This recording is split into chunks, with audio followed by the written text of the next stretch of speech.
मंगलाचरण करेंगे। ओम नमः सिद्धेभ्याय जय श्री ओम नमः सिद्धेभ्याय जय श्री ओम नमः सिद्धेभ्याय। मंगलम भगवान वीरो मंगलम गौतमो गणी मंगलम कुंद कुंदाद्यो जैन धर्मोस्तु मंगलम। सर्वमंगल मांगल्यम सर्व कल्याण कारकम प्रधानम सर्वधर्माणां जैनम जयतो शासनम। जैनम जयतो शासनम जैनम जयतो शासनम। नमः समय साराय स्वानुभूत्या चकासते चित स्वभावाय भावाय सर्वभावांतरच्छिदे। अमृत कलश के माध्यम से हम आत्मा की विशेषताओं को, सहजता को और उसके स्वभाव को भली प्रकार जान पा रहे हैं। तो ये आत्मा के स्वभाव के दर्शन होने पर जब भी हम आत्मा के स्वरूप में जाते हैं तो वो शुद्ध नय का ही चिंतन कहा जाता है, क्योंकि आत्मद्रव्य शुद्ध नय का ही विषय है। कल अपन ने एक बात पढ़ी थी, उसके कुछ विशेषण हमने पढ़े थे। वो विशेषण जो है वो समय सार की गाथा नंबर 14 से लिए हुए थे। तो अपन आज वो 14 नंबर की गाथा को एक बार पढ़ेंगे जो हम पढ़ चुके हैं, और उसके जो एक एक जो शब्द है उसको उदाहरण सहित समझेंगे।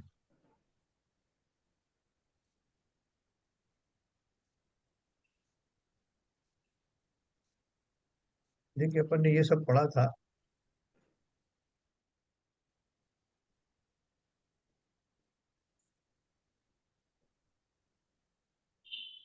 अपन बात कर रहे थे कि उसके कौन से जो गुण हैं उनको आ, गौण करके, व्यवहार पक्ष को गौण करके निश्चय में जा करके शुद्ध नय का अवलंबन लिया जा सकता है। यानी वर्तमान में अगर हमारी अशुद्ध दशा है भी, राग आदि सबसे मलिन भी हूं, तब भी मैं अपने उस शुद्ध स्वभाव को भली भांति चिंतन का विषय बना सकता हूँ। बात ये चल रही थी। तो देखो, ये कल जो आरपी जन साहब ने क्वेश्चन किया था कि एक एक शब्द जो है अपन उनको फिर से एक बार समझेंगे। तो यहाँ उसमें आया था, आचार्य अमृतचंद स्वामी ने इसी कलश में कहा है कि बद्ध स्पृष्टादि विशेषण आत्मा में ऊपर ऊपर तैरते हैं, स्वभाव में प्रवेश नहीं करते, प्रतिष्ठा प्राप्त नहीं करते। ये द्रव्य में नहीं है, ऐसा नहीं कहा। उन्हें दृष्टि से ओझल करके शुद्धात्मा को देखने का उपाय बताया है। होते हुए भी उन्हें ओझल यानी गौण करने को कहा है। उनके अस्तित्व का निषेध नहीं किया। आत्म स्वभाव तो को पदमचंद जी से फिर लाइन आ गई, उनका हाँ, नाम आया। पता पता नहीं कैसे आ जाती है वो लाइन, क्या करते हैं जिससे आती पता है, नहीं क्या करते हैं। उनको खुद भी पता नहीं होगा। उनके अस्तित्व का निषेध नहीं किया। अब ये क्या है, ये जो लाइन बन जाती है ना, ये पूरे पीडीएफ में हमेशा बनी रहेगी जो अपने पास है। Oh my God. हाँ। ये पीडीएफ जो है एडिट मोड में खुलता है और एडिट करने के लिए विशेष पर्टिकुलर उसकी जरूरत होती है, तो ये एडिट होता है एक्चुअली वो पीडीएफ। हाँ, हाँ। जैसे यहाँ पर एडिट मोड में आता है। अरे एडिट तो आता है, ये लाइन क्यों आ रही है, वो क्यों एडिट कर रहे हैं? सर ऐसा है कि मैं कुछ नहीं कर रहा हूँ, मैं कुछ नहीं कर रहा हूँ। साहब आपका नाम आया और लाइन आ गई, डिस्प्ले पर नाम। आ गया होगा। नहीं, नाम आया है हाँ, नहीं, डिस्प्ले। उनको अनजाने में ही हुआ होगा जो भी हो रहा है। एनीवे। क्योंकि जाने में तो हुआ है, उसको मालूम करना चाहिए, हमेशा आता है। हाँ, इसमें सिंबल है लेफ्ट में जो है, आप देखें तो एडिटर का सिंबल है। उसको आप जरा प्ले करेंगे तो अपने आप देखिए लाइन आ। देखिए, नाम डिस्प्ले हो रहा है। हाँ, ये लेफ्ट में जो एडिटर का सिंबल है। अभी भी नाम डिस्प्ले हो रहा है, देखो। चलो देख लेना, पूछना किसी से वो कैसे उसको वापस करना है, और आगे ना कर करें ऐसा, इसके लिए जरा देखना। तो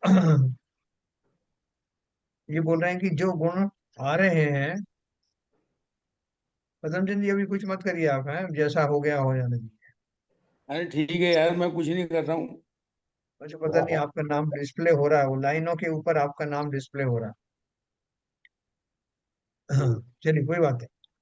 व्यवहार नय से आत्मा नर नारकादि रूप पर्यायों में अन्य अन्य रूप देखी जाती है। भिन्न भिन्न देहों में तत्प्रमाण होने से संकोच विस्तार के कारण अनियत स्वरूप है। देखो, व्यवहार की जो दशाएं हैं वो बता रहे हैं पहले, और फिर बोल रहे हैं कि जब आप निश्चय से सोचोगे तो ये सब गौण हो जाएगी। व्यवहार से क्या है, जैसे उन्होंने बताया, ये जो विकार आदि हैं ये द्रव्य में नहीं है ऐसा नहीं कहा, उन्हें दृष्टि से ओझल करके शुद्धात्मा को देखने का उपाय बताया है। होते हुए भी उन्हें ओझल या गौण करने को कहा है। उनके अस्तित्व का निषेध नहीं किया। आत्म स्वभाव को, उसकी अखंडता को तब तक नहीं जाना जा सकता जब तक आप व्यवहार दृष्टि को गौण ना करें, है ना। व्यवहार नय से आत्मा नर नारकादि रूप पर्यायों में अन्य अन्य रूप देखी जाती है। भिन्न भिन्न देहों में तत्प्रमाण होने से संकोच विस्तार के कारण अनियत स्वरूप है। व्यवहार का एक पक्ष उन्होंने बताया, एक क्वालिटी बताई कि मेरा जो पर्याय है वो बदलती रहती है, तो इसकी अपेक्षा से व्यवहार नय से मेरा स्वरूप कैसा है, निरंतर परिवर्तनशील है। भिन्न भिन्न देहों में तत्प्रमाण होने से संकोच विस्तार के कारण अनियत स्वरूप है, मतलब निश्चित नहीं है, नियत नहीं है कि ऐसा ही है, उसके अतिरिक्त तो कुछ नहीं होगा, ऐसा निश्चितपना नहीं है। ज्ञान दर्शन चारित्र आदि गुणों के कारण भेद रूप है। ये सब व्यवहार नहीं की अपेक्षा बता रहे हैं। कर्मोपाधि जनित विकारों से राग द्वेष सहित होने से संयुक्त है। तथापि यहाँ पर आचार्य आपकी अनादिकालीन व्यवहार परक भेद परक तथा संयोगी दृष्टि को गौण करके आत्मा को असंयुक्त अभेद रूप में देखने की प्रेरणा करते हैं। उसे समझने से अपने स्वभाव का बोध होता है ना। अपन को जैसे वो भावना योग वगैरह आज कराते हैं ना आजकल, यार हम योग और वो सब कराते हैं, तो उसमें क्या बोलते हैं कि मैं, आप ऐसा चिंतन करो कि मैं निरोग हूँ, मैं निरोग हूँ, मैं निरोग हूँ, मैं स्वस्थ हूँ, मैं स्वस्थ हूँ, मैं स्वस्थ हूँ, जबकि आप रोगी हैं। आप वो रोगों को दूर करने के लिए ही आए हैं, तो ऐसा क्यों चिंतन करना। तो बोलते हैं फर्दर टाइमिंग आप ऐसा ही चिंतन करो कि आप स्वस्थ हैं। आपका ये चिंतन जो है आपको स्वस्थ बना देगा। रोगों को क्योंकि आप रोग को गौण करना।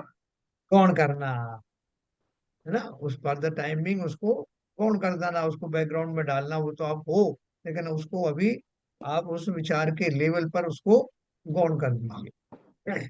तो यहाँ भी वही बात कर रहे हैं। क्यों क्यों करते हैं, संयोगी दृष्टि को गौण करके आत्मा को असंयुक्त अभेद रूप में देखने की प्रेरणा करते हैं।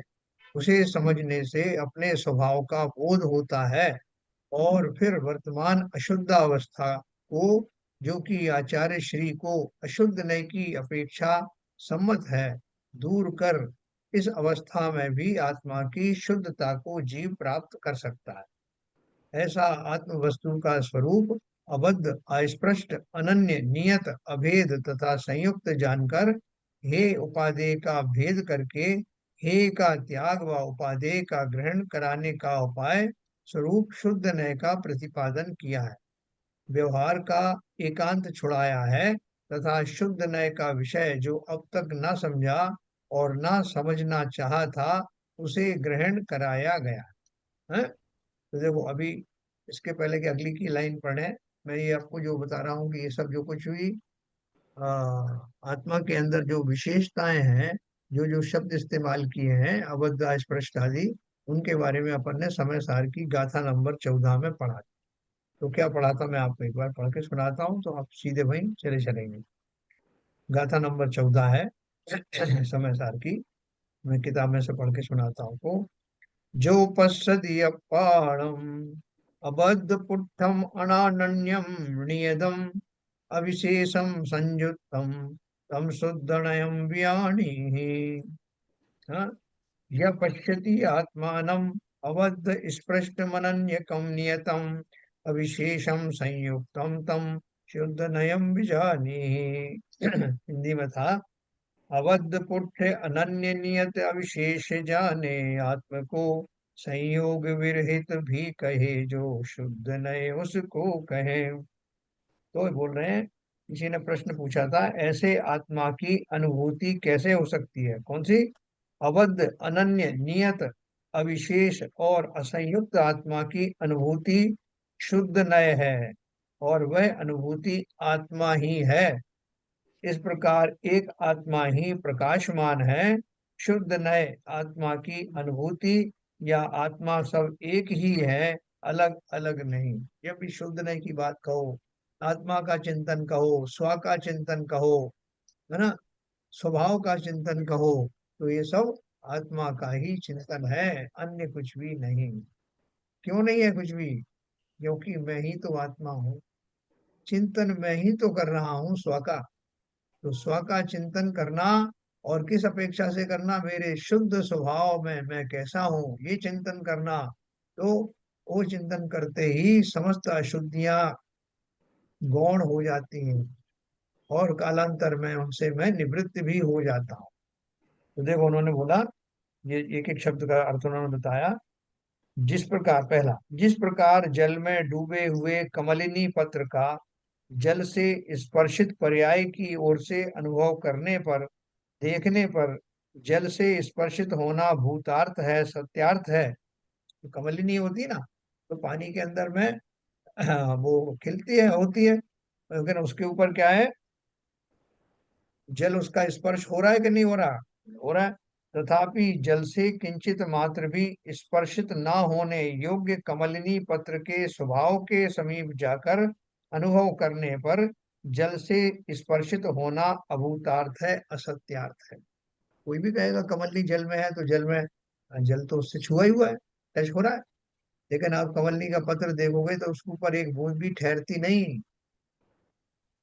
तो ठहरती नहीं, इसका मतलब है कि वो उसका स्पर्श नहीं कर रही। वो कैसे मालूम पड़ा? उसके पास जाके देखा, स्वभाव सन्मुख होकर के जाके देखा। और व्यवहार से तो ऐसे ही कहा जाएगा, कमलनी कहाँ पाई जाती है? बोले जल में। तो जल में है तो जल से स्पर्श तो हो गई ना। लेकिन वो कह रहे हैं उसके स्वभाव के सम्मुख जाके देखोगे तो वो उससे स्पर्श नहीं है, स्पर्शित नहीं है। यही आपको भेद मालूम पड़ गया व्यवहार का और निश्चय का। ये पहली वाली चीज हो गई जिसमें अस्पष्ट की बात कही गई। फिर दूसरा नंबर पे था, हाँ, इस पर लिखा, इसी प्रकार अनादि काल से बंधे हुए आत्मा का उद्गल कर्मों से बंधने, स्पर्शित होने रूप अवस्था से अनुभव करने पर बद्ध स्पृष्टता भूतार्थ है, सत्यार्थ है ना। तथापि पुद्गल से किंचित मात्र भी स्पर्शित न होने योग्य आत्म स्वभाव के समीप जाकर अनुभव करने पर बद्ध स्पष्टता अभूतार्थ है, असत्यार्थ है ना। इसमें व्यवहार और निश्चय को घटित किया है। तो अनादिकाल से आत्मा कर्मों से पुद्गल से बंधा है, ये कहने में आता है। लेकिन कैसा है, जब स्वभाव के नजदीक जाके देखोगे तो वो उससे बंधा हुआ नहीं है। जैसे कमलनी का उदाहरण अपन ने देखा, वहां पे कोई उसका बंधन है नहीं। तो ये पहला वाला हो गया, अबद्ध स्पष्ट, अस्पष्ट का। अब दूसरा देखिए, जैसे कुंडा, घड़ा, खप्पर आदि पर्यायों से मिट्टी का अनुभव करने पर अन्यत्व, अन्य अन्य है, जुदे जुदे हैं, यह भूतार्थ है, सत्यार्थ है, सर्वथा। तथापि सर्वथा सर्व पर्याय भेदों से किंचित मात्र भी भेद रूप न होने वाले एक मिट्टी के स्वभाव के समीप जाकर अनुभव करने पर अन्यत्व अभूतार्थ है, असत्यार्थ। ये बोल रहे हैं एक मिट्टी में से बहुत सारी अनेक चीजें जगह पढ़ा था भाई साहब क्या? हैं। कहीं दूसरी जगह से पढ़ा था, किसी जगह से पढ़ा था? हाँ हाँ, मैं वो अपने समय ऐसा सार जो, है बाबूजी। समय साथ समय से सार पढ़े हैं की, ना? हाँ हाँ, समय सार। हाँ, वही मैं सोच रहा था इसमें है नहीं। समय पेज साथ में, से, समय समय साथ में सार पढ़ा के, था। समय सार के पेज नंबर 44 पे। हाँ हाँ, मैं समझ गया। वो मैं ये मुझे कुछ याद ऐसा पढ़ रहा था मैं कि समय साथ से बोल रहा है, तो मैं नहीं, आप थोड़ा सा लेट आए। उसमें पहले मैंने इंट्रोडक्शन में बताया था कि अच्छा मैं अच्छा गाथा, समय सार की गाथा नंबर 14 पढ़ रहा हूँ। अच्छा, ठीक है। ठीक है, तो ओके। अपन ने ये पढ़ा था उसमें, और उसमें एक एक जो शब्द है उसकी उदाहरण दे के बताया। तो ठीक है, ठीक तो अबद्ध अस्पष्ट का हमने जो उदाहरण पढ़ा कमलिनी के माध्यम से, और फिर अब बात बता रहे हैं कि जो एक और अनेक की जो बात होती है ना, कि वो बहुत सारे पदार्थ उससे बनते हैं किसी एक वस्तु से, तो हमें भ्रम हो जाता है कि वो भिन्न भिन्न है। जैसे ने बोला, मिट्टी का उदाहरण दिया कि मिट्टी का खिलौने बनते हैं, उससे घड़ा बनता है, उससे और बहुत सारी चीजें बनती हैं। तो वो अलग अलग दिखाई देने वाली चीजें, मगर मिट्टी के स्वभाव के पास जाओगे तो मिट्टी तो एक ही है। उसी का स्वभाव है, उसी के अलग अलग जो चीजें बन रही हैं। उसी तरह से जब पर्यायों की बात करते हैं ना, कि मैं जो चारों गतियों में जाता हूँ, मैं त्रियंच बनता हूँ, मैं ये बनता हूँ, वो बनता हूँ, तो लेकिन वास्तव में देखा जाए तो आत्मा का स्वभाव उन सबसे आगे को समझाया उन्होंने इसी तरह से, कि जैसे कुंडा घड़ा आदि सब अनुभव करने पर, मिट्टी का अनुभव करने पर अन्यत्व है, मतलब अन्य अन्य हैं, जुदे जुदे हैं, ये बात सत्य सत्य है, लेकिन एक मिट्टी के स्वभाव के समीप जाकर अनुभव करने पर वे सब अभूतार्थ है, असत्यार्थ है। मिट्टी तो मिट्टी ही है, उसी के ही तो अंश है, उसी से बन रहा है ये सब। इसी प्रकार नर नारकादि पर्यायों से आत्मा का अनुभव करने पर अन्यत्व भूतार्थ है, सत्यार्थ है। अन्यत्व शब्द है ना, तो अन्यत्व का मतलब क्या है? अन्य अन्य वो जो रूप में चला जाता है। जीव व्यवहार से अन्य अन्य रूप धारण करता है, नर नारक आदि पर्यायों में दिखाई देता है, बहुत सारी जगहों पर दिखाई देता है, लेकिन है वो कौन? तथापि सर्वथा अस्खलित एक चैतन्यकार आत्म स्वभाव के समीप जाकर अनुभव करने पर अन्यत्व अभूतार्थ है, असत्यार्थ है ना। वो आत्मा का अगर स्वभाव देखें तो वास्तव में स्वभाव में ये सब नर नारक आदि वा का कहीं आपको दूर दूर तक अंश दिखाई देगा नहीं। पजामा दिया या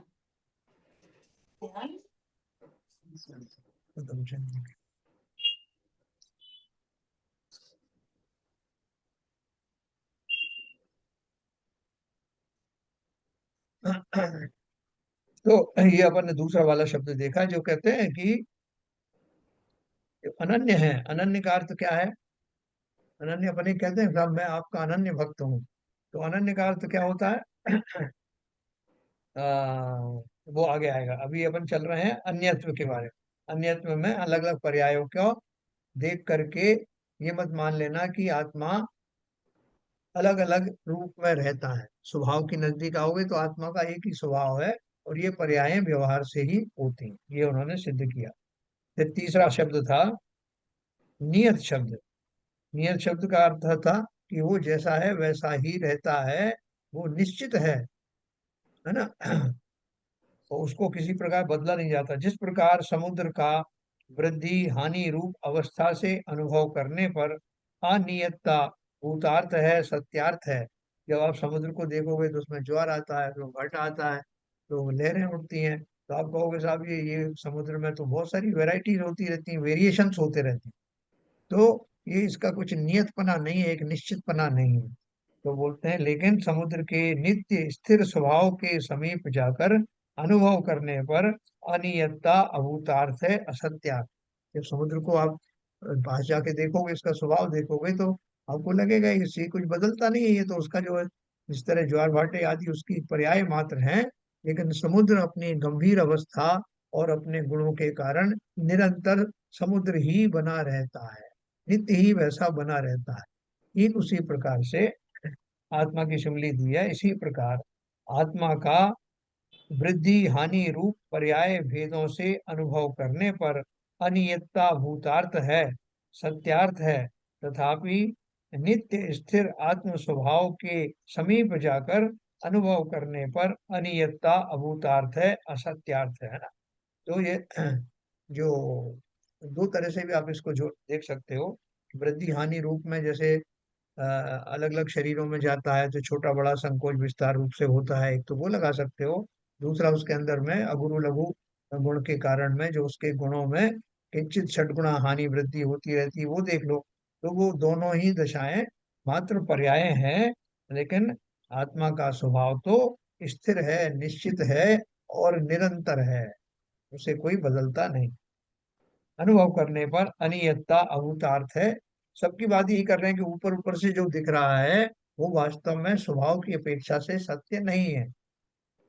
चौथा नंबर पे बताया, जिस प्रकार सोने का चिकनापन, पीलापन, भारीपन इत्यादि गुण रूप भेदों से अनुभव करने पर विशेषता भूतार्थ है, सत्यार्थ है।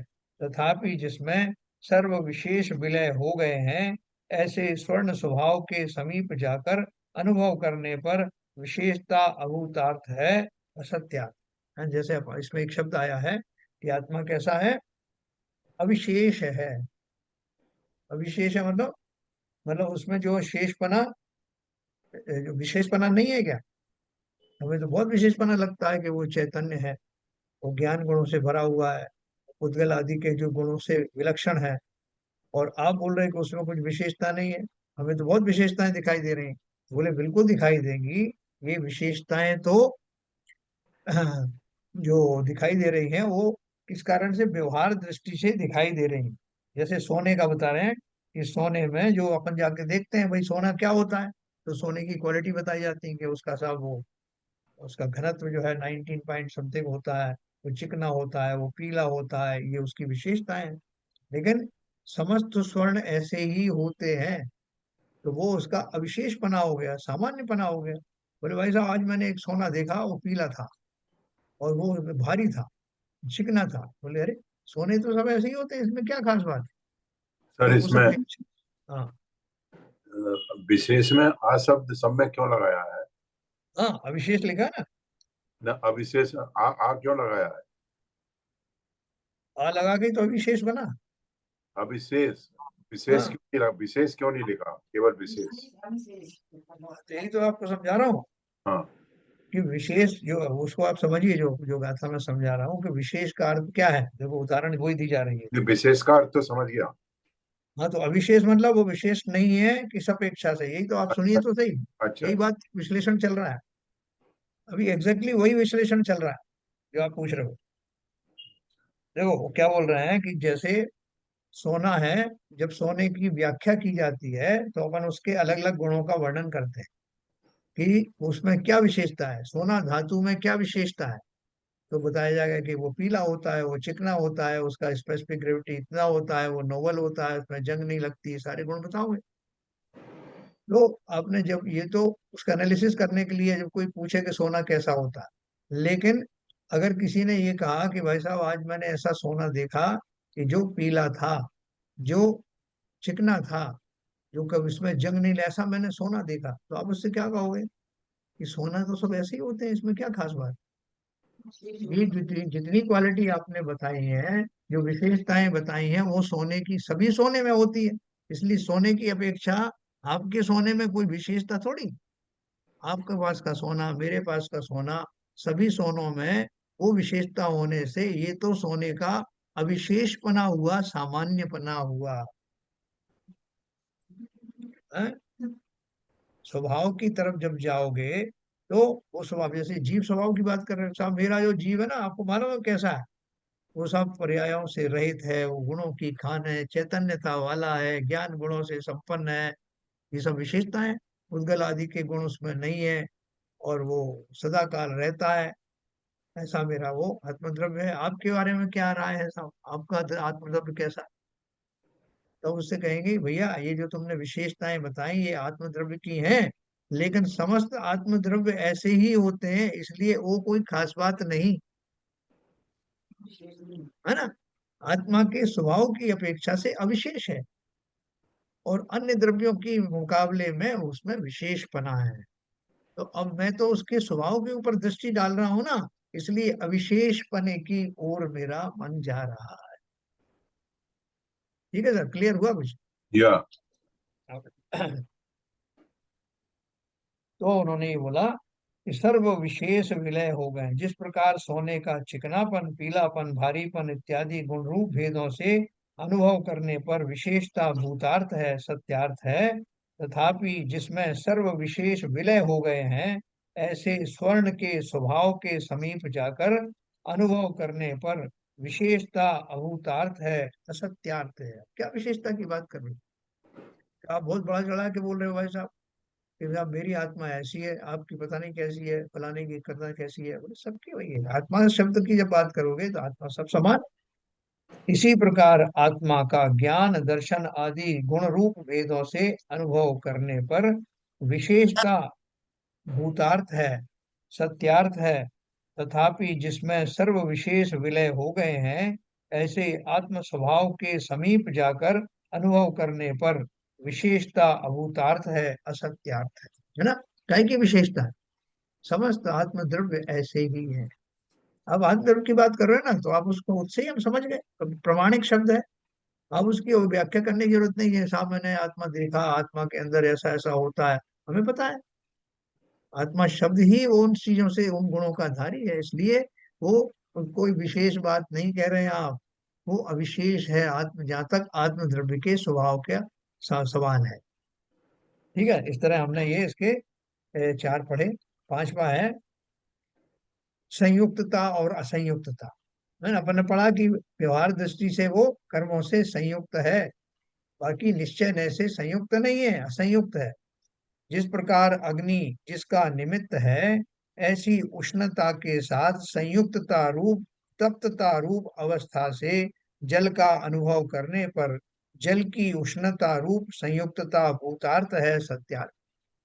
अरे पानी गर्म हुआ है, अग्नि का संस्कार मिला, तो पानी का स्वरूप बदल गया, दशा बदल गई, गर्म हो गया। तो वो बोल रहे हैं कि इस अपेक्षा से बिल्कुल आप सही कह रहे हो कि पानी गर्म है, उसको कोई गलत नहीं कह रहा है। तथापि एकांत शीतलता रूप जल स्वभाव के समीप जाकर अनुभव करने पर उष्णता के साथ जल की संयुक्तता अभूतार्थ है, असत्यार्थ। जैसा अभी आप कह रहे थे कि जल तो गर्म है, और अभी आप बोल रहे हो कि जल शीतल होता है और सदाकाल शीतल ही रहता है। तो अभी तो बता रहे थे आप कि जब अग्नि में गर्म किया जाता है तो वो गर्म हो जाता है, शीतल नहीं रहता। बोले भैया हम स्वभाव की बात कर रहे हैं, है ना। जब संयुक्त है किससे, परद्रव्यों के साथ संयुक्त अवस्था में वो ऐसा दिखाई देता है। लेकिन जब स्वभाव पर दृष्टिपात करते हैं तो स्वभाव कहते ही उसे हैं जिसमें किसी प्रकार का कोई संयुक्तपना नहीं होता, कोई भी निमित्त उसमें जुड़ते नहीं, उस दशा की हम बात कर रहे हैं। तो उसी प्रकार कर्म जिसका निमित्त है, ऐसे मोह के साथ संयुक्तता रूप अवस्था से आत्मा का अनुभव करने पर संयुक्तता भूतार्थ है ना। जब मोह की तरफ से मैं देखता हूँ और मैं ये कहता हूँ कि भाई साहब अनादिकाल से जीव मोहादि से ग्रस्त है, संयुक्त है, तो सही बात, गलत कहाँ है। लेकिन जब मैं कहूँ तथापि जो स्वयं एकांत बोध रूप है, ज्ञान रूप है, ऐसे जीव स्वभाव के समीप जाकर अनुभव करने पर संयुक्तता अभूतार्थ है, असत्यार्थ। जब मैं जीव के स्वभाव की ओर जाता हूँ तो उसमें ना कोई मोह घुसा, ना राग घुसा, ना द्वेष घुसा, उस स्वभाव में घुसा नहीं।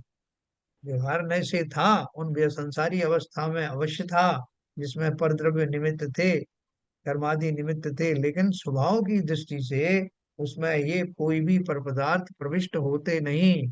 इस अपेक्षा से आत्मा असंयुक्त भी है ना। छठवीं सातवीं गाथा में दृष्टि के विषयभूत जिस शुद्धात्मा का प्रतिपादन किया गया था, उसे ही यहाँ अबद्ध स्पष्ट अनन्य नियत विशेष और असंयुक्त विशेषणों से समझाया गया है।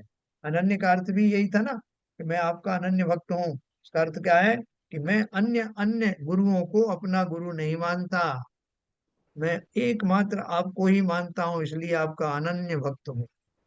इसी तरह से ये जो जीव द्रव्य है वो अनन्य है, किसी और में पर बदलता नहीं, कहीं और जाता नहीं, ये अपने आप में ही, अपने स्वभाव में ही निरंतर बना रहता है, कोई और पर्यायों में भटकाव होता नहीं। तो इस प्रकार से उन्होंने बोला, पावे न जिसमें प्रतिष्ठा बस तैरते हैं बाह्य में। प्रतिष्ठा का मतलब स्थापित नहीं होते। पावे न जिसमें प्रतिष्ठा बस तैरते हैं बाह्य में, ये बद्ध स्पृष्टादि सब जिसके न अंतर भाव में। जो है प्रकाशित चतुर्दिक उस एक आत्म स्वभाव का, हे जगत जन तुम नित्य ही निर्मोह हो अनुभव करो। ये बद्ध स्पष्ट आदि पांच भाव जिस आत्म स्वभाव में प्रतिष्ठा को प्राप्त नहीं करते, मात्र ऊपर ऊपर ही तैरते हैं, और जो आत्म स्वभाव चारों ओर से प्रकाशमान है, अर्थात सर्व अवस्थाओं में प्रकाशमान है, आत्मा के उस सम्यक स्वभाव का, हे जगत के प्राणियों, तुम मोह रहित होकर अनुभव करो। देखो कितनी बड़ी बात कही थी, अपन ने वही पढ़ा समाचार में, उसी का एक कलश है कि वर्तमान में मैं मोह आदि का धारी हूँ, लेकिन मुझसे कहा जा रहा है कि आप जो है एक क्षण के लिए इस मोह से अपना मन हटा करके, अपना ध्यान हटा करके, ऐसा मान करके ये मोह आदि तुम्हारा स्वरूप नहीं है, और उस निर्मोही आत्मा का चिंतन करो। तो मैं नहीं कर सकता क्या? तब क्या बात कर रहे हैं? जब मोह मेरे अंदर है तो मैं निर्मोही का चिंतन कैसे कर सकता हूँ? बताओ, सब लोग कर सकते हैं कि नहीं कर सकते? नहीं, वो कर तो सकते हैं मगर करना करना होता हो नहीं पाता। नहीं, यहाँ तो कर सकने की बात हो रही है कि वो बात पॉसिबल है कि नहीं। करने को तो काल अवधि आएगी तो सब हो जाएगा। हाँ, नहीं नहीं, हम व्यक्ति विशेष की बात नहीं हो रही कि आप कर सकते हो कि नहीं, किया जा सकता है कि नहीं, बिल्कुल बात ही। किया जा सकता है, क्यों नहीं किया जा बस बस यही बात कर रहे किया जा हैं, यही बात सकता कर। किया जा सकता नहीं होता तो इतने आत्माएं क्या कहते हैं शुद्ध। कैसे सिद्ध बनती, कैसे मिथ्या दृष्टि सम्यक दृष्टि बनते हैं? आज जितने जितने क्या कहते हैं पंच परमेष्ठी हैं, अगर ऐसा नहीं होता तो कैसे हमारे सामने होते। वही उन्होंने बताया कि भैया, या हमें तुम्हें अपने उन्होंने बोला ना आचार्य ने कि तुमको आत्मदर्शन कैसे करना है उसकी विधि बताते हैं। तो ये विधि है कि ठोक अपने ठोक आप को, ठोक हाँ, ठोक के बताई जा रही है। देखो कि वास्तव में वो जो अरहम अरहम योग और ये जो आपका भावना योग है, रोज जो है कितने सारे वो लोग आते हैं वीडियो में, वो कहते हैं हमारे ये रोग ठीक हो गए, हमारे वो रोग ठीक हो गए। वो आते हैं महाराज प्रमाण सागर के पास भी आते हैं, शंकर समाधान में आके बताते हैं वो कैसे ठीक हो गए। तो बोले साहब ये ऐसे हमने ऐसी कल्पना की थी कि हम तो रोगी नहीं है। वैसे तो ये झूठ बोलना है साहब, अपने आप को झूठ बोल के भ्रमित करना है, मगर अब क्या करें, महाराज ने कहा इसलिए कर लेते हैं। अरे वो झूठ बोलना नहीं है, उसमें स्वभाव की ओर दृष्टि करके मैं कभी रोगी हुआ ही नहीं। शरीर की बात थोड़ी कर रहे हैं, शरीर तो अपने आप ही निमित्त नैमित्तिक संबंधों के रूप में, जब मैं मानसिक रूप से स्वस्थ हूं तो शरीर को भी स्वस्थ होना पड़ेगा। इसलिए अब देखो किनको, हमारे बाजीराज मुनिराज को 700 वर्ष तक कोड़ रहा, वो विचलित हुए क्या? वो तो यही सोचते रहे आत्मा को कभी कोड़ नहीं होता, आत्मा कभी बीमार नहीं होती, मैं तो आत्मा हूँ, मेरा क्या बिग रहा है? तो वो जो सब जो योग है उनमें जो है ये जो चिंतन है कि मैं स्वस्थ हूँ, निरोगी हूँ, वो वास्तव में आत्मा के स्वभाव से जोड़कर कहा जाता है जो सत्य है। और फलस्वरूप वो संवेदनाएं शरीर में होने वाले अस्थिर नाम का जो नाम कर्म है, जिसके फल से, जिसके फलस्वरूप वो रोग आदि की उत्पत्ति हुई है, उनमें संक्रमण होता है और रोग आदि ठीक हो जाते ये तो हैं। चेतन की बात है भाई साहब। हाँ, और मैं तो अचेतन की बात कर रहा हूँ। जब ये मेडिकल साइंस कहती है कि जी, बायोलॉजी जो शरीर है, बॉडी है, बॉडी स्वयं भी स्वस्थ रहना ही चाहती है। इसमें कोई कोई फॉरेन एलिमेंट या कोई भी अशुद्धता बॉडी स्वयं बर्दाश्त नहीं करती। बिल्कुल सही तो ये जब जब सही। जब जब ऐसा है तो इसे मानना ही पड़ेगा कि प्रत्येक द्रव्य अपने स्वभाव में ही रहना चाहता है। बिल्कुल सही कह रहे हो। अब देखो देखो अस्थिर नाम का, हाँ बोलिए। प्रकृति ने इतनी ताकत दी है कि आप जैसा सोचते हो, आप 99% आपके काम जो आप शिद्दत से सोचते हो वो हो जाते हैं। तो लेकिन वो बात है आप उसको कितने शिद्दत से सोच रहे हो, हाँ, क्योंकि एक तो होती है इच्छा होती है, और एक होती है आपकी कि आपको करना है। तो आप यदि आप अपने जीवन को यदि कुरेद के देखोगे तो जो आपने शिद्दत से सोचा था वो सारे काम हुए होंगे। ऐसा एक आध परसेंट ऐसा होगा जहाँ नहीं होगा, नहीं तो 99% आपके काम हुए होंगे। तो ये तो प्रकृति ने आपको ये दिया है। तो जब हम सोचते हैं कि हम स्वस्थ हैं, तो वो भाव हमारे स्वस्थता से बन जाते हैं। बहुत सी बीमारियां तो आदमियों को शक से ही होती हैं कि उनके पेट में दर्द होता है तो उनको शक होता है, कैंसर तक का शक हो जाता है, और वो महीनों तक उसमें शक में और दुख में डूबे रहते हैं और वो वास्तव में कैंसर बन जाता है। यही देखो तो आप सही कह मनोविज्ञान रहे है। हो, ये विज्ञान है। यही देखो अभी आज, मनोविज्ञान है, साइकोलॉजी यही है। और मनोवैज्ञानिक जो जो डॉक्टर होता है मनोवैज्ञानिक का, साइकोथेरेपी वाला, वो यही तो आपके बॉडी में डालता है कि आप ये सोचिए, ऐसा सोचिए, वैसा ही आप परिणत हो जाएंगे। अभी आपने देखा जैसे एक वीडियो। जैसे लोग होते हैं हर चीज में बहुत डाउट करते हैं। उनको हर किसी ना किसी चीज में डाउट रहता है, किसी दूसरे से किसी के पे विश्वास में डाउट रहता है। तो वो सोचते हैं कि ये तो छोटी सी बात है, डाउट तो कोई बात नहीं है किसी, लेकिन वो इतनी बड़ी बीमारी हो जाती है कि वो उनके अंदर से अंदर उनको हर चीज में डाउट रहता है, उनकी कभी भी चिंता चलती रहती है। उनको बच्चों पे विश्वास नहीं है, उनको नौकर पे विश्वास नहीं है, उनको लोगों पे विश्वास नहीं है। मैंने तो ऐसे लोगों को देखा है जो जेरोक्स निकालने के बाद में जेरोक्स को जेरोक्स से कंपेयर करते हैं, उसको उस पर भी विश्वास नहीं है। तो ये तो ये प्रकृति ऐसी होती है कि यदि जिस आदमी की प्रकृति ऐसी हो गई है कि इसको विश्वास नहीं है, तो विश्वास नहीं होगा उसको, और कहीं पर भी नहीं होगा उसको, और वो उन्हीं चीजों से दुखित होके और तड़पता रहता है, और उसमें कसायों में डूबता रहता है। बराबर। देखो अपन अभी दो दृष्टि से अगर इसको देखें कि शरीर में होने वाला अस्थिर नाम कर्म के उदय के कारण जो घटनाएं घटित होती हैं शरीर में, वो उसमें उसको अपन डिसऑर्डर कहते हैं, अंग्रेजी में डिसऑर्डर कहते हैं।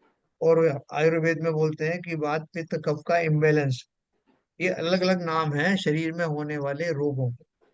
तो देखो दो तीन चीजें, एक आपने ये कहा कि शरीर में स्वयं में ये योग्यता होती है कि वो कालांतर में अपने रोग को स्वयं ठीक कर लेता है, कि रोग भी वहीं से उत्पन्न होते हैं, ठीक भी वहीं हो जाता है ना। और कई बार बिना औषधि के ही वो ठीक हो जाता है। कभी कई बार जो औषधि के निमित्त से ठीक होता है, लेकिन होता कौन है ठीक? शरीर ही अपने आप को ठीक करता है। नहीं नहीं सर, अगर भाई साहब अगर अगर दवाई से सही सही होगा तो दो शरीरों में दो एक ही दवाई दी जा रही है, दोनों सही सही होने चाहिए। एक्चुअल में दवाई वही वही काम करती है जहाँ शरीर अकॉर्डिंग शरीर बिहेवियर करता है। हाँ, शरीर को जिस चीज की आवश्यकता होती है, जैसे जिस हाँ निमित्त पूर्वक वो ठीक होना होगा उसी हाँ निमित्त पूर्वक होता है। कई हाँ बार आप कोई दवाई नहीं लेते और जल्दी ठीक हो जाते हाँ, और नहीं ले तो फिर ठीक हो जाते हैं। हैं। है ना, जुकाम के लिए बोलते हैं ना कि अगर आप दवाई लोगे तो 7 दिन में ठीक होगे, और नहीं लोगे तो 1 हफ्ते में ठीक हो जाओ। हाँ, सही सही। तो ये सारी जो बातें हैं, और देखो इनके पीछे का जो जो रहस्य है वो ये है कि शरीर तो जड़ है, निमित्त निमित्तिक संबंध होते हैं। अब जीव का उससे क्या संबंध है और वो कैसे ठीक होता है? ये अरम योग या जो मैंने आप भावना योग या कोई भी योग चमदो, या खाली कैसा चिंतन मात्र कह लो, उन दशाओं में वास्तव में क्या होता है? साइंस की अपेक्षा तो एक मनोविज्ञान है कि जब मैं ऐसा चिंतन करता हूँ तो मेरी मैं उस अवस्था से निकल जाता हूँ। रोगी, कैंसर वाले रोगी भी ठीक हो जाते हैं। तो वो उसका सीधा सीधा जो चिंतन से उन्होंने कनेक्ट किया। और अगर आप उसको और उसमें जाएंगे, थोड़े गहरे अर्थों में जाएंगे, धर्म के अर्थ में जाएंगे, तो हमारे जो 8 कर्म है उनमें से नाम कर्म की जो प्रकृतियां हैं, उनमें स्थिर नाम कर्म का उदय, अस्थिर नाम कर्म का उदय से रोग आदि की उत्पत्ति होती है। तो जब मैं अपने चिंतन में जाता हूँ, आत्म स्वभाव में जाता हूँ, तो मेरे उन कर्मों में संक्रमण होता है। जिन कर्म के उदय के कारण वो घटना घटित हुई थी, अगर वो ठीक होना है तो मेरा कंसंट्रेशन भी बनता है, और उस कंसंट्रेशन के फलस्वरूप आत्म स्वभाव की ओर जाने से संक्रमण आदि होते हैं, इसलिए वो रोगों से निवृत्ति भी हो जाती है। मूल कारण वो होता है।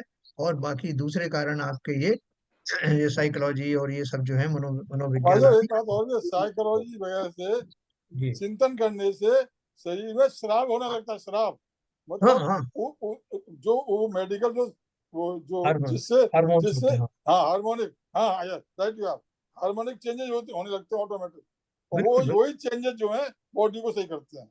अरे आप देखते हो, आप इमली का सोचते ही आपके मुंह में कैसा खट्टापन आने लगता है। हाँ हाँ, तो आप वही तो कह रहा हूँ, हाँ। केवल सोचने मात्र से। जब इमली को सोचने से खट्टापन आ जाता है, रसगुल्ले को सोचने से मीठापन आ जाता है, तो आत्मा का विचार करने से उस ओर बढ़ने का आनंद क्यों नहीं क्यों आएगा? नहीं आएगा, और है ना। आप उस उतनी तीव्रता से, उतनी जोरदार तरीके से सोच के तो देखो, अवश्य ही सफलता मिलेगी। तो देखो अपन बात कर रहे थे, आज टॉपिक बिल्कुल अपना हल्का फुल्का था, काफी टाइम निकल गया इसमें। तो देखो तो ये मैंने आपको हरभजन साहब के प्रश्न के उत्तर में ये पूरी गाथा सुनाई आपको, और ये अबद्ध स्पष्ट आदि जो शब्द आए हैं उन सबकी सार्थकता बताई। और इस गाथा के माध्यम से हमको खाली इस बात का हमें हमें पुष्टि मिली है कि मैं अपनी वर्तमान पर्याय जन्य अशुद्धताओं को दृष्टि से ओझल करके, स्वभाव की ओर दृष्टि करके अपनी इन अशुद्धताओं को सदा काल के लिए निकाल फेंक सकता हूँ। है, जैसे मैं रोगों को फेंक देता हूँ, रोग है फिर भी कह रहा हूँ कि मुझे रोग नहीं है, तब विश्वास के साथ, ठीक उसी प्रकार ये भी तो रोग की तरह ही है।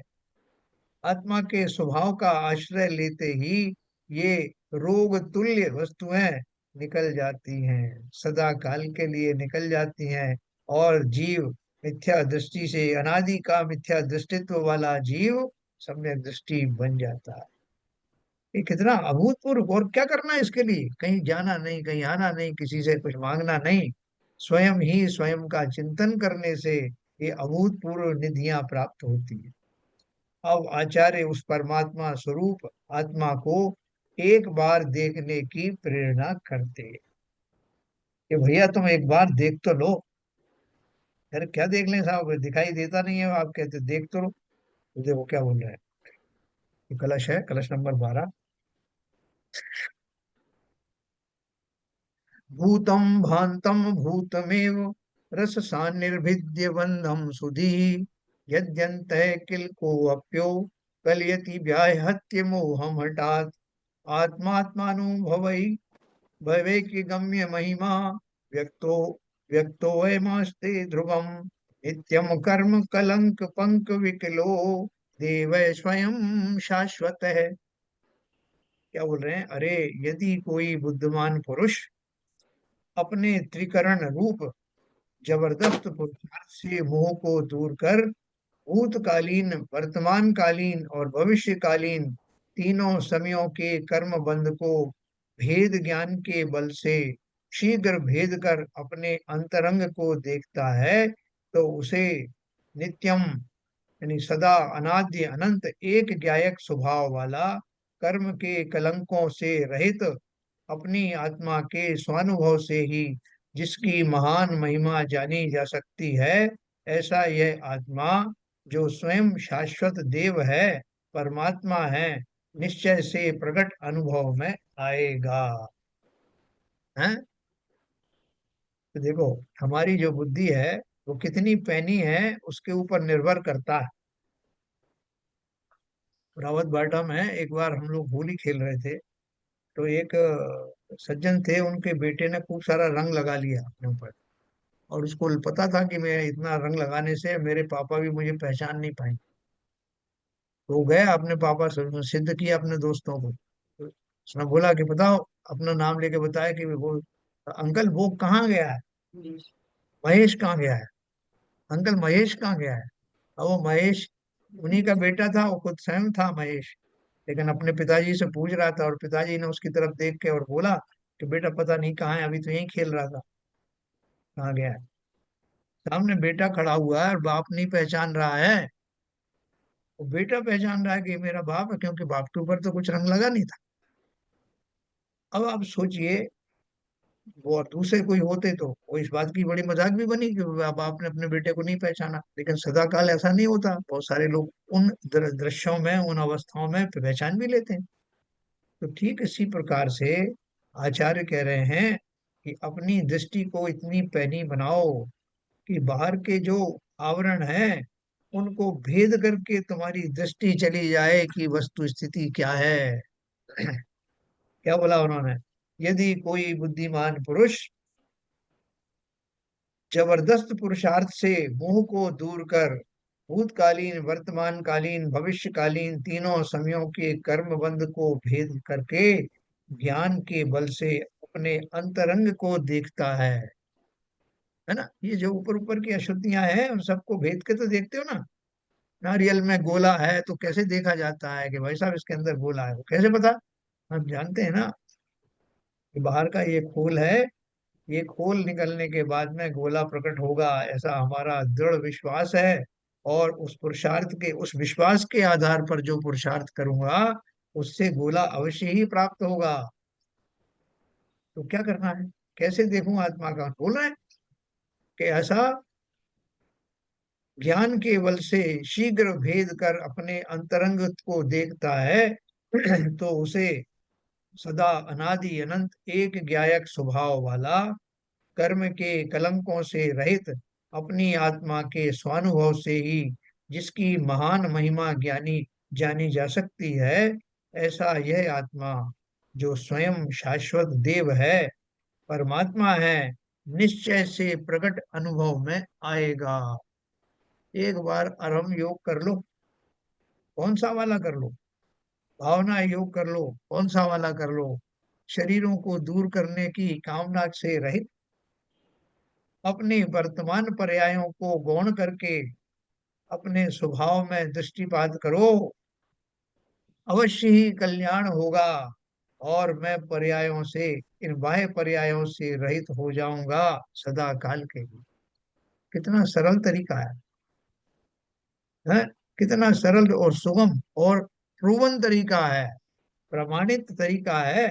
इसी तरीके से सबने अब तक सिद्धत्व प्राप्त किया, लेकिन मैं क्यों नहीं कर पा रहा हूं कि मुझे तो सब विश्वास ही नहीं है पहले कि ऐसा कुछ हो सकता है ना।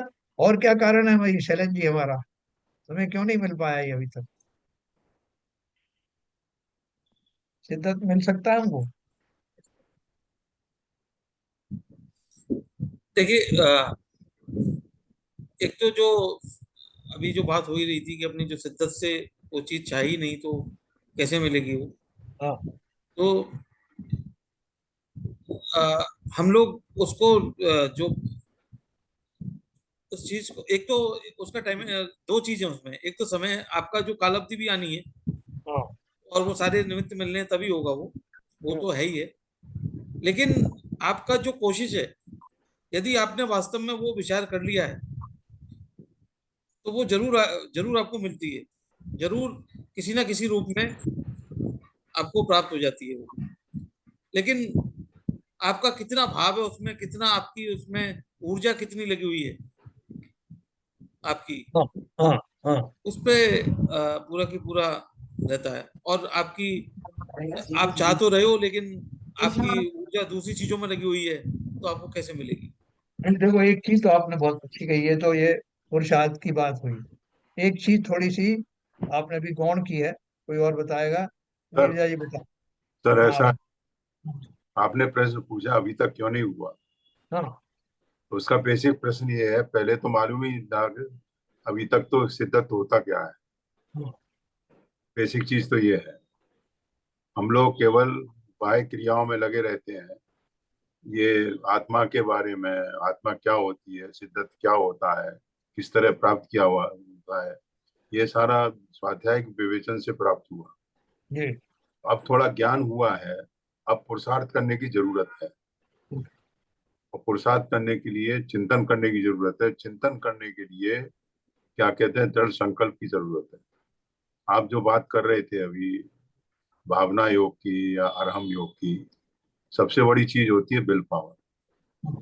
अगर आपकी विल पावर है, अगर आपने आपने जैसे शैलेंद्र जी ने बोला अभी अपने उद्बोधन में, कि जो आदमी सोच लेता है 90% सोच लेता है वो काम हो जाता है। वो क्यों हो जाता है? वो उसकी विल पावर से होता है।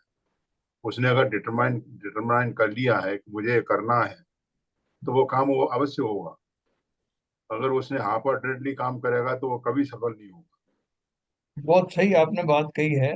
मेरा एक क्वेश्चन ये है कि वो इस दिशा में कोई चिंतन करता क्यों नहीं है, या पुरुषार्थ करता क्यों नहीं? उसको कोई दूसरी चीज मिली हुई है क्या जो इससे भी ज्यादा अच्छी, इंटरेस्टिंग है?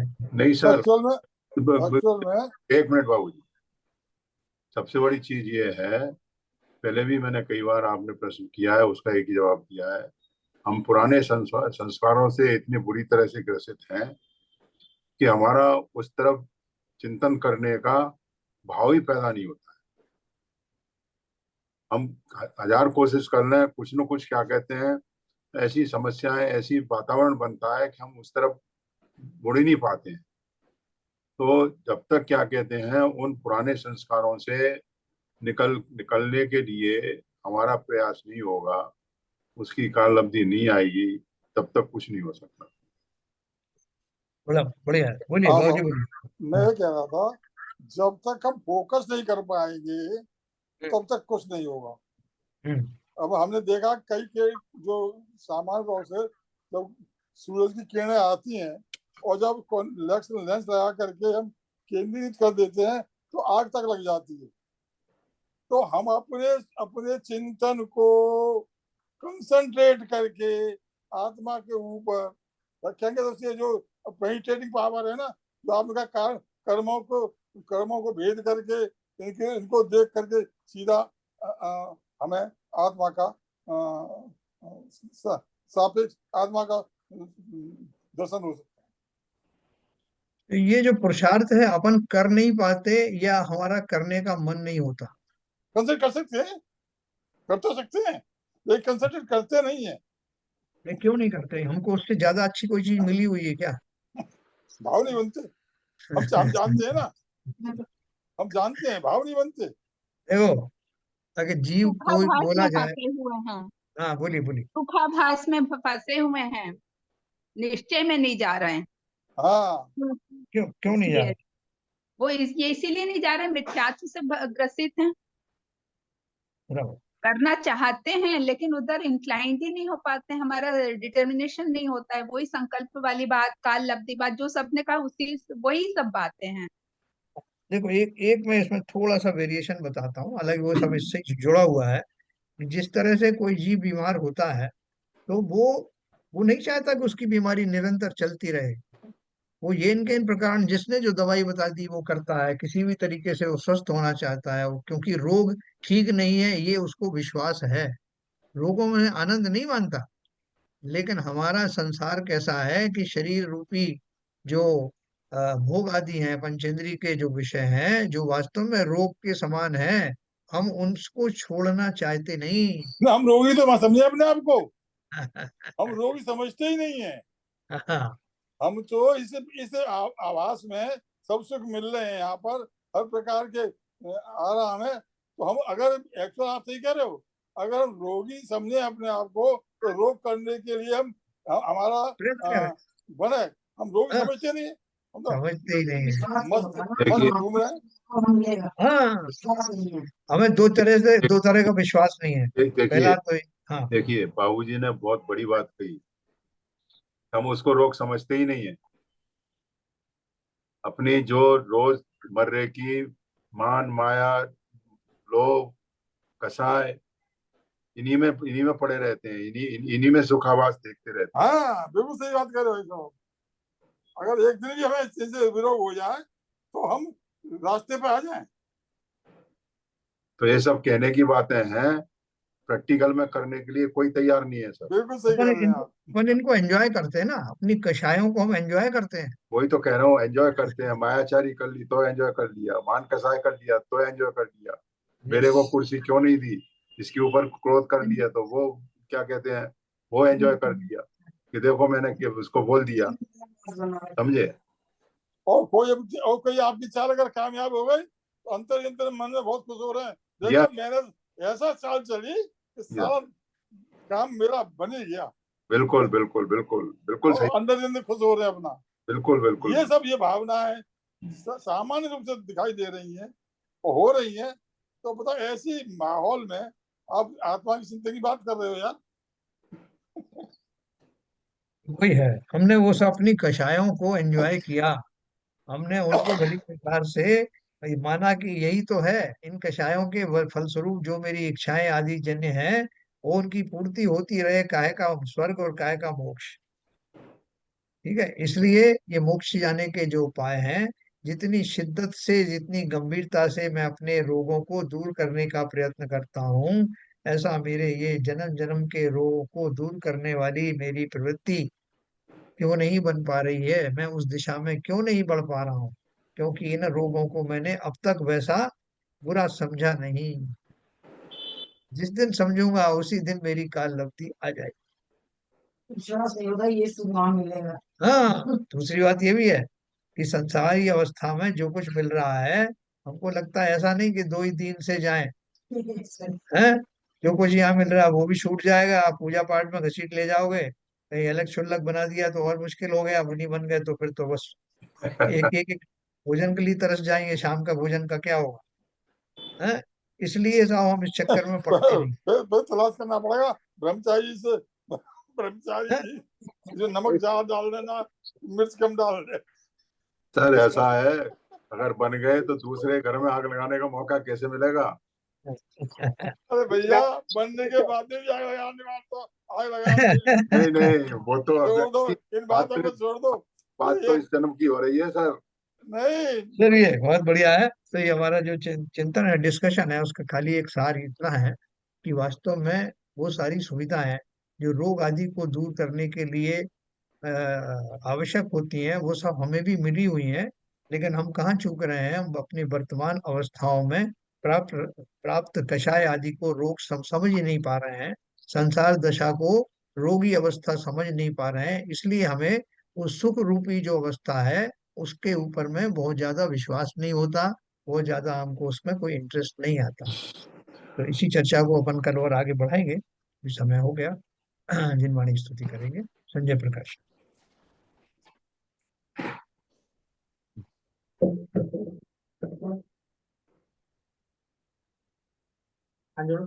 दूसरी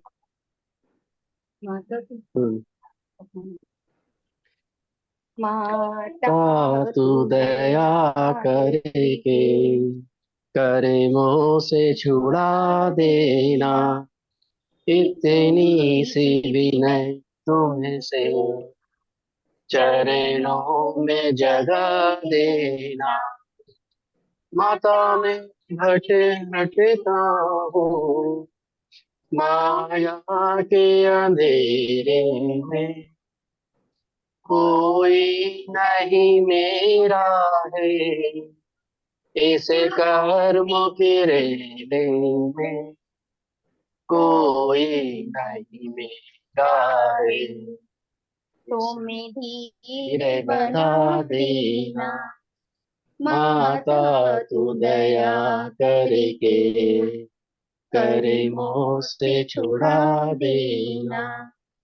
जीवन के चौराहे पर मैं सोच रहा कभी से, जाऊं तो किधर जाऊं यह पूछ रहा मन से, पते भूल गया हूँ मैं तू मेरा है दिखा देना। माता तू दया करके करे मोह से छुड़ा देना। लाखों को बार मुझे को भी मारो तुम, मजेदार में नहीं उसको भी तेरा दो तुम, मजेदार में अटका हूँ उसे पार लगा देना। माता तू दया करके करे मोह से छुड़ा देना, इतनी सी विनय तुमसे चरणों में जगह देना। जिनवाणी माता की जय। जय।